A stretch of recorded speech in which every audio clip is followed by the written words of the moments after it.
தாய் வீடு ஜனவரி 2026. ஈழத்தில் தமிழ் பௌத்தர்கள். செல்வநாயகி ஸ்ரீதாஸ்.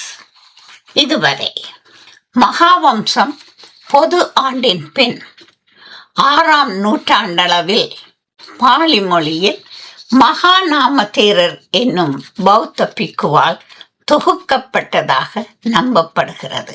இக்காலத்தில் சில சரித்திர நாயகர்களை போற்றி அவர்கள் பற்றி இலக்கியம் படைக்கும் வழக்கம் இருந்து வருவது போல பண்டை காலத்தில் மன்னர்களின் புகழ் பாடும் வழக்கம் இருந்து வந்திருக்கிறது.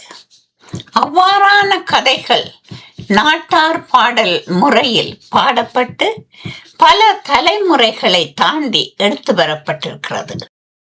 இலங்கையில் பௌத்தம் தோன்றி நிலை பெற்ற பின் தேவநம்பியதீசனால் கட்டப்பட்ட மகாவிகாரையில் பல்வேறு பகுதிகளில் இருந்து வந்து கூடிய பௌத்த பிக்குகள் ஒன்றிணைந்து பௌத்தம் இந்தியாவில் தோன்றி வளர்ந்த வரலாறு மகாவம்சத்தின் பெரும்பாலான முற்பகுதி கூறுவது இதைத்தான்.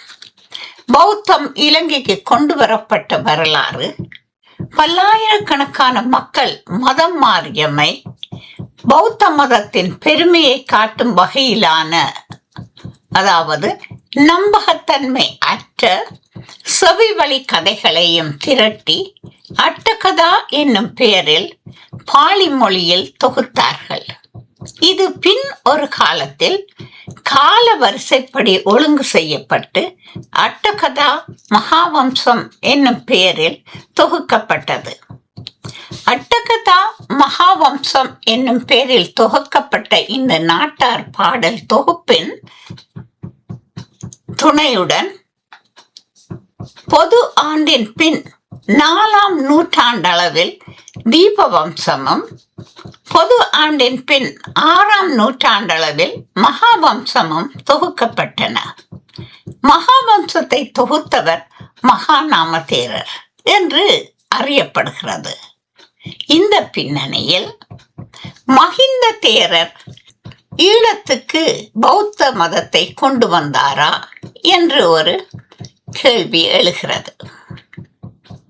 இலங்கை பண்டைய வரலாற்றை கூறும் தீபவம்சம், மகாவம்சம் ஆகிய இரு நூல்களிலும் மகிந்தர் இலங்கைக்கு பயணம் செய்தது, தேவநம்பியதீசன் என்ற மன்னனை பௌத்தனாக மதம் மாற்றியது குறித்து தகவல்கள் தரப்பட்டுள்ளன. இவை இரண்டுமே மகிந்தர் பற்றிய முதன்மையான சான்றுகளாக கொள்ளப்படுகின்றன. இரண்டாவதாக, அசோகரின் மகன் மைந்தன் இலங்கைக்கு வந்ததாகவும், அசோகரின் மகள் சங்கமித்தை பௌத்த துறவியாகி இலங்கைக்கு போதி மதத்தை கொண்டு வந்ததாகவும் மகாவம்சம் கூறும் தகவலை அசோகர் குறிப்பிடவில்லை.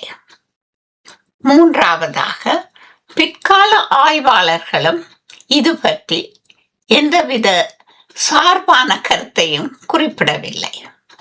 நான்காவதாக, தன் மகன் மைந்தனை பௌத்த மதம் பரப்புவதற்காக கோயிலுக்கு அர்ப்பணிப்பது பற்றியும், இலங்கை அரசரை மதம் மாற்றுவதில் மகிந்தனின் பங்கு பற்றியும் அசோகரின் கல்வெட்டுக்களில் கூறப்படவில்லை. ஈழத்தில் பொது ஆண்டுக்கு முன் 3ஆம் நூற்றாண்டளவில் பௌத்தம் பரவியது பற்றிய சந்தேகம் கிடையாது. ஆனால் மகிந்த தேரர் நேரடியாக வந்து பௌத்த மதத்தை ஈழத்தில் பரப்பினார் என்பதற்கு தக்க சான்றுகள் கிடையாது. அதே போல சங்கமித்தை வெள்ளரசம் கிளை கொண்டு வந்தால் என்பதற்கும் தக்க சான்றுகள் கிடையாது. ஆனால் வெள்ளரச மரக்கிளை ஈழத்துக்கு கொண்டு வரப்பட்டதற்கும் நடப்பட்டதற்கும் இன்று வரை நின்று நிலவும் வெள்ளரசு மரமே சான்றாகும். யார் கொண்டு வந்தால் என்ன, பௌத்தம் கொண்டு வரப்பட்டது. வல்லரசு மரக்கிளையும் கொண்டு வரப்பட்டது என்பதில் ஐயமில்லை. தொடர்கிறது 15ஆம் அத்தியாயம். மகாவிஹாரை. இராணி அனுலாதேவி 500 பெண்களுடன் வந்து தமக்கு தீட்சை செய்து வைக்கும்படி அரசனிடம் கேட்டாள். அரசனும் அவர்களுக்கு தீட்சை செய்து வைக்கும்படி தேரரிடம் கேட்டான். அதற்கு தேரர், பெண்களுக்கு தீட்சை செய்து வைப்பதற்கு எமக்கு அனுமதி கிடையாது. பாடலிபுரத்தில் எனது சகோதரி சங்கமித்திரை என்னும் தேரி இருக்கிறாள். அவள் முதிர்ந்த அனுபவசாலி. புத்தர் ஞானம் பெற்ற புனித போதி மரத்தின் தென்பகுதி கிளையுடன் இங்கே வருவாள். அவளுடன் வேறும் புகழ் பெற்ற பிக்குணிகளும் வருவார்கள். இது குறித்து என் தந்தையான அரசனுக்கு செய்தி அனுப்புங்கள். தேறி வந்ததும் இந்த பெண்களுக்கு தீட்சை செய்து வைப்பார்கள் என்றார். தேவநம்பிய தீசன் இந்த மகா மேக வனத்தை பிக்கு சங்கத்துக்கு அளிக்கிறேன் என்று கூறி கலசத்தில் இருந்த நீரை மகிந்த தேரர் கையில் வார்த்து மகாமேக வனத்தை பிக்கு சங்கத்திற்கு கொடுத்தான். தேரர் அதனை ஏற்றுக்கொண்ட போது, எமது திருமணங்களில் பெண்ணை நீர் ஊற்றி தாரை வார்த்து இன்று முதல் இவள் உன்னுடையவள் என்னும் பொருள்பட மணமகன் கையிலே கொடுப்பது என்று ஒரு வழக்கு கடைபிடிக்கப்பட்டு வருகிறது. இதுவும் எமது பண்டைய மரபுகளில் ஒன்று. இந்த மரபு காலத்தோடு ஒட்டி வளர்ந்து வந்திருக்கின்றது. அரசன் தாரை வார்த்து கொடுத்த போது பூமி அதிர்ந்தது. காரணம் கேட்ட அரசனுக்கு தேரர், தீவில் இப்போது முதல் தர்மம் வேரூன்றி விட்டது என்றார். தர்மம் வேரூன்றியதன் அறிகுறியாக பூமி அதிர்ந்திருக்கிறது. மகிந்த தேரர் தென்புறம் இருந்த பிகுல மரத்தை சுற்றி மலர் தூவி வழிபட்ட போது மீண்டும் பூமி அதிர்ந்தது. அதற்கு காரணமாக தேரர் கூறியதாவது, ஏற்கனவே 3 பிக்குகளின் வாழ்நாளில் இங்கே பிக்குகளின் கடமைகள் செய்வதற்காக ஒரு மால் அகம் இருந்தது என்பதாகும். மாலகம் என்பது புனித சடங்குகள் செய்வதற்குரிய இடமாகும். பின் தேரர் மகா முகால மாலகத்திற்கு சென்று அங்கும் மலர்களை தூவி அர்ச்சித்தார். இப்போது மீண்டும் பூமி அதிர்ந்தது. இவ்வாறு தேரர் ஒவ்வொரு வழிபாட்டின் போதும் பூமி அதிர்ந்தது. இந்த அதிர்வுக்குரிய காரணம் பிக்குகளின் உபோசத மண்டபம் இங்கு இருக்கும் என்று கூறினார். பின்னர் தேரர் பனம்ப மாலகத்திற்கு சென்றார். தோட்டக்காரன் வாசனை மிக்க பெரிய மாங்கனி ஒன்றை அரசனிடம் கொடுத்தான்.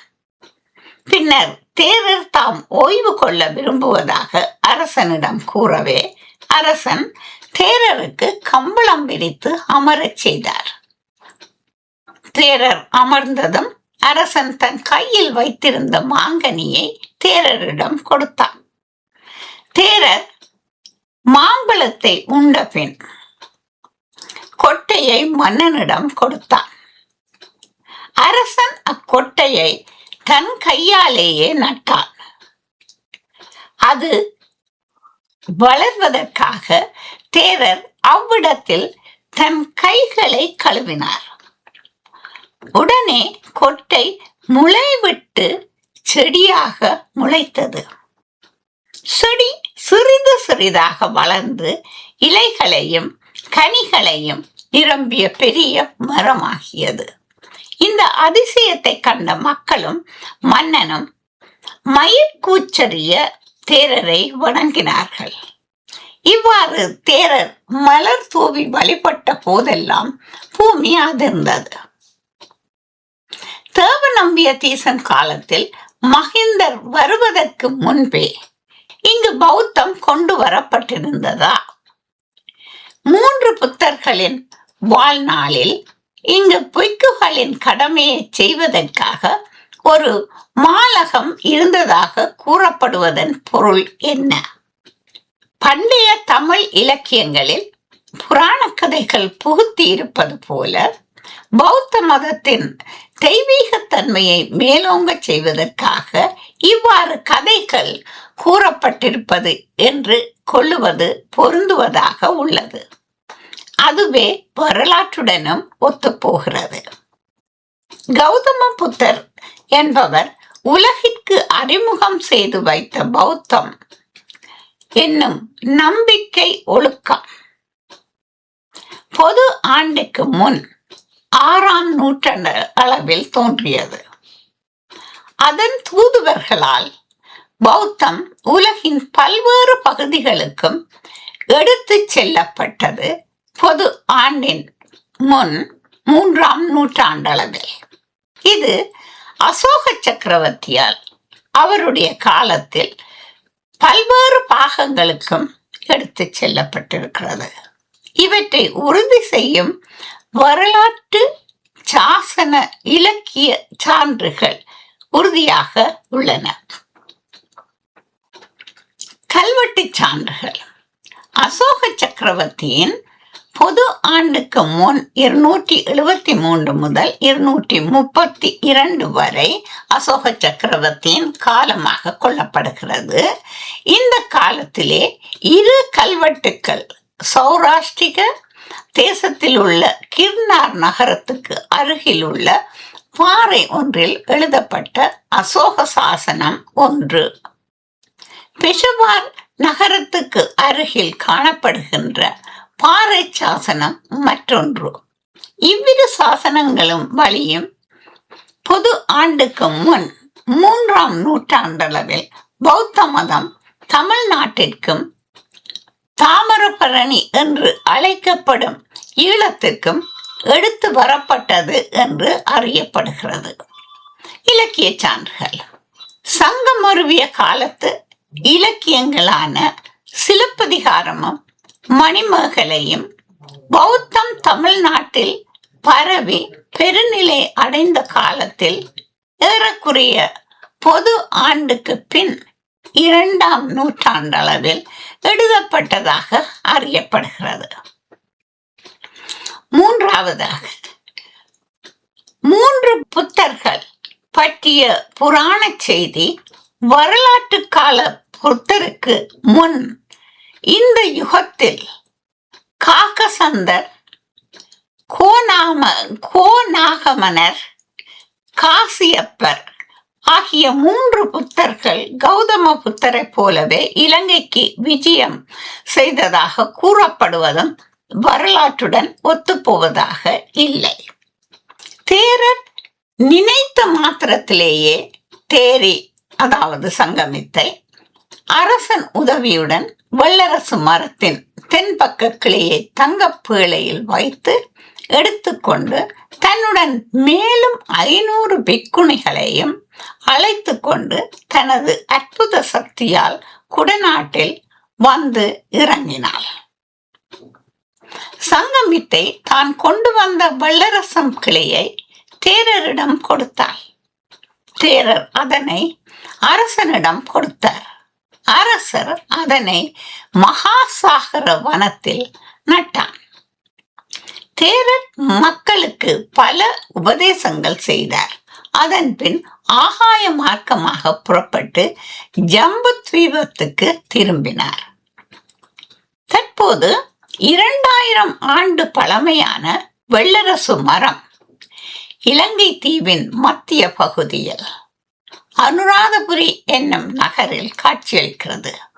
இவ்வளரசு மரம் அமைந்திருக்கும் இடம் தேவநம்பிய தீசன் மகிந்த தேரரை முதலாக சந்தித்த மிகுந்தலை மலையிலிருந்து சுமார் 6 மைல் தூரத்தில் இருக்கின்றது என்பது வரலாற்றின் தொடர்பு காணக்கூடியதாக உள்ளது. ஆனால் சங்கமித்தை வல்லரசுக்களுடன் வந்து இறங்கியதாக கூறப்படும் இடம் இலங்கையின் வடபகுதியில் தமிழர் தாயகமாகிய யாழ்ப்பாண குடாநாட்டின் கரையோரம் இறங்குதுறையிலிருந்து அனுராதபுரி ஏறக்குறைய 190 கிலோமீட்டர் தொலைவில் உள்ளது. இந்த இடம் முன்னர் ஜம்புகோளத்துறை என்றும் இன்று சம்புத்துறை என்றும் அழைக்கப்படுகிறது. இந்த துறைமுகம் யாழ்ப்பாணத்தில் உள்ள திருவடி நிலைக்கு சிறிது தூரத்தில் இருக்கின்றது. இத்துறைமுகம் சிறந்த வாணிபம் நிலையமாக விளங்கியது. இது மாதகல் என்னும் இடத்திற்கு அருகில் உள்ளது. மக்கள் அவரை காண வந்து கூடினார்கள். ஏராளமான உயர் குடும்ப பெண்களும் வந்திருந்தார்கள். அவர்களுக்கு தேரர் பால பண்டித சித்தாந்தத்தை உபதேசித்தார். கௌதமருடைய 3 பிறப்புகள் பற்றி மகாவம்சம் கூறும் கதை. கௌதமர் முதல் முறை இலங்கைக்கு வந்தபோது அவர் யக்ஷர்களை இலங்கையில் இருந்து விரட்டினார் என்றும், 2வது முறை மீண்டும் வந்தபோது நாகர்களை அடக்கினார் என்றும், 3வது முறையாக மீண்டும் வந்தபோது அவர் பிக்குகளுடன் அங்கு உணவருந்தினார் என்றும் புத்தருடைய முதல் 3 இலங்கை விஜயம் பற்றிய கதையை தேரர் அரசனுக்கு கூறினார். அத்துடன் இந்த இடத்தில் புத்தருடைய உடல் தாது வைத்த தூபம் இருக்க வேண்டும். அது 120 முழம் உயிரமுள்ளதாக இருக்கும். ஹேமமாலி என்று பெயர் பெறும் என்றார். அரசன் அதனை நானே கட்டுவேன் என்றான். அதற்கு தேரர், அரசே, உனக்கு இங்கு ஆற்ற வேண்டிய வேலைகள் வேறு பல உள, நீ அவற்றை செய். உன் வழி வந்த ஒருவன் அதனை செய்வான் என்று கூறினார். இந்த அரசனை தொடர்ந்து அரசனாக வரவுள்ளவர்கள் வரிசையை தேரர் எடுத்துரைத்தார். அடுத்ததாக, உன் சகோதரனும் உபராஜனுமாகிய மகாநாமனுடைய மைந்தன் யத்தாலயக தீசன் என்பவன் அரசனாவான். அவனை அடுத்து அவன் மகன் கோதா அபயன் அரசனாவான். அடுத்து அவன் மகன் காகவனதீசன் அவன் மகன் அபயன் என்பவன் துட்டகாமினி என்ற பெயரால் அழைக்கப்பெற்று விளங்குவான். அவன் இந்த இடத்தில் தூபம் கட்டுவான் என்று தேரர் எதிர்காலம் பற்றி கூறினார். அரசன் அவ்விடத்தில் ஒரு கல் நாட்டி அதில் தேரர் கூறியவற்றை பதிவு செய்தார். முன்னமேயே மும்முறை கௌதம புத்தர் இலங்கைக்கு வந்திருந்தார் என்று கூறப்படும் தகவல் கதையே ஆனாலும், இக்கதையில் கூறப்படும் இலங்கையின் ஆதிக்குடிகள் பற்றிய தகவலை புறம் தள்ளிவிட முடியாது. இக்கதைகளில் இருந்துதான் இலங்கையில் ஆதிக்குடிகள் அல்லது பழங்குடிகள், இயக்கர், நாகர் என்னும் கருத்து நிலை பெற்றது. சங்கமித்திரை கொண்டு வந்ததாக கூறப்படும் வல்லரசு கிளை 2300 ஆண்டு பழமையான மரம். உலகிலேயே மிக பழமையான மரம் என்று அறியப்படுகிறது. அடுத்த இதழில் சங்கமித்தையும் வல்லரசு கிளையும் சார்ந்த தகவல்கள் எடுத்து வரப்படும். தொடரும்.